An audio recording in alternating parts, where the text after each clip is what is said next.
Assalamualaikum warahmatullahi wabarakatuh. Dewan juri yang terhormat, perkenalkan nama saya Widianto, asal instansi dari Pondok Pesantren Fadlun Minallah. Saya di sini akan membacakan kitab Fathul Qorib, bab Faslun fil Libas. Qala al-musannif rahimahullah ta'ala wa nafa'ana bi wa bi'ulumihi fid dharain amin. Bismillahirrahmanirrahim. Faslun fil libasi.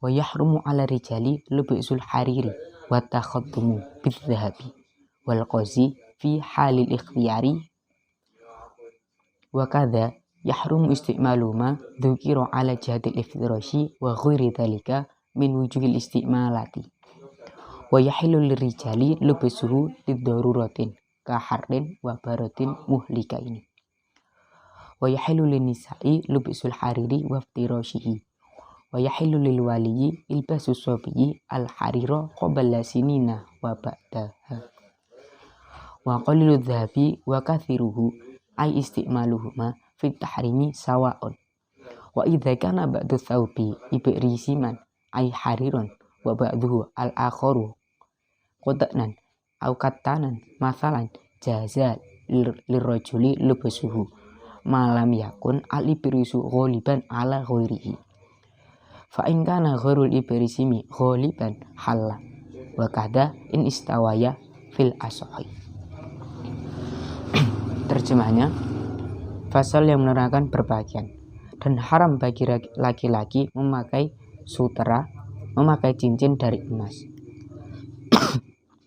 dan haram bagi laki-laki menggunakan sutra pada keadaan ikhtiar, maksudnya belum sampai ke darurat, dan haram bagi laki-laki menggunakan apa saja yang telah dituturkan tadi, maksudnya ialah sutra pada bentuk sebagai alas atau selain alas, dimana itu sebagai bentuk sutra sebagai digunakan, dan halal bagi laki-laki memakai sutra karena adanya unsur darurat seperti musim panas atau musim dingin yang bisa membinasakan atau berbahaya, dan halal bagi perempuan memakai sutera dan menjadikannya sebagai tikar atau alas, dan halal bagi wali memakaikan sutera pada anaknya sebelum usia 7 tahun dan setelah 7 tahun,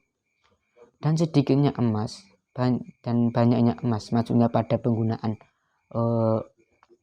banyak dan sedikitnya emas itu sama-sama haram. Dan ketika sebagian baju itu berupa iberisim, maksudnya ialah sutra, dan sebagian yang lain adalah katun atau kain linen, maka boleh bagi laki-laki tersebut memakai kain tersebut selama sutra tersebut tidak mendominasi atau tidak lebih banyak daripada kain linen atau kain katun. Kemudian ketika kain selain sutra, mungkin di sini katun atau linen itu lebih banyak atau mendominasi, maka hukumnya menjadi halal. Begitupun ketika sutra dan kain yang selain sutra tadi itu sama menurut timbangan, walaupun itu hanya zon menurut pendapat yang paling sahih. Penjelasannya, keharaman sutra bagi laki-laki itu telah dijelaskan dalam sabda Rasulullah SAW. Haram, janganlah kamu semua memakai sutera, karena barang siapa yang memakai sutera di dunia maka dia tidak akan memakainya di akhirat. Nah, maka dari itu jadilah di sini haram memakai sutera bagi laki-laki. Dan keadaan keharaman memakai sutra bagi laki-laki itu ialah dimana pada keadaan ikhtiar, dimana belum sampai keadaan darurat. Begitupun haram bagi laki-laki memakai sutra pada bentuk apapun, contohnya seperti sebagai tikar atau sebagai tikar untuk dia berdiri atau dia duduk. Dan halal bagi laki-laki memakai sutra karena adanya unsur darurat seperti musim panas dan musim dingin yang bisa membinasakan atau yang berbahaya. Ini mungkin ini sebagian dari tadbiqat dari kaidah fikih ad-daruratu tubihul mahdurat, di mana daruratnya ialah musim panas atau musim dingin yang bisa membahayakan, dan tubihul mahduratnya ialah boleh memakai kain sutra.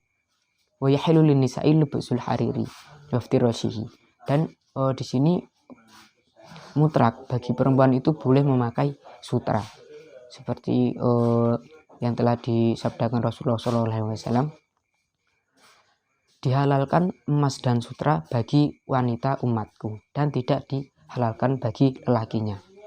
Maka di sini penggunaan sutra bagi perempuan itu menjadi halal, dan halal bagi wali memakaikan sutra bagi anaknya sebelum anaknya itu berusia usia 7 tahun atau wabada setelah 7 tahun. Dan ba'da di sini ialah batas dari ba'da di sini ialah sampai dia balik. Maka ketika dia sudah balik, orang tua pun tidak boleh memakan sutra pada anaknya.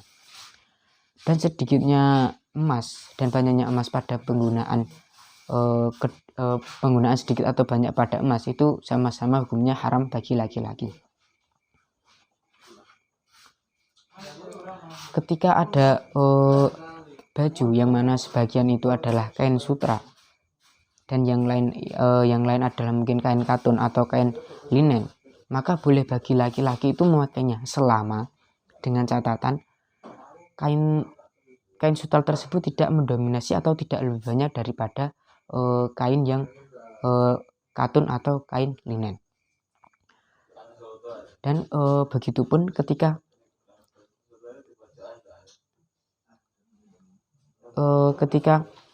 kain yang selain sutra tadi itu lebih banyak, maka hukumnya juga menjadi halal.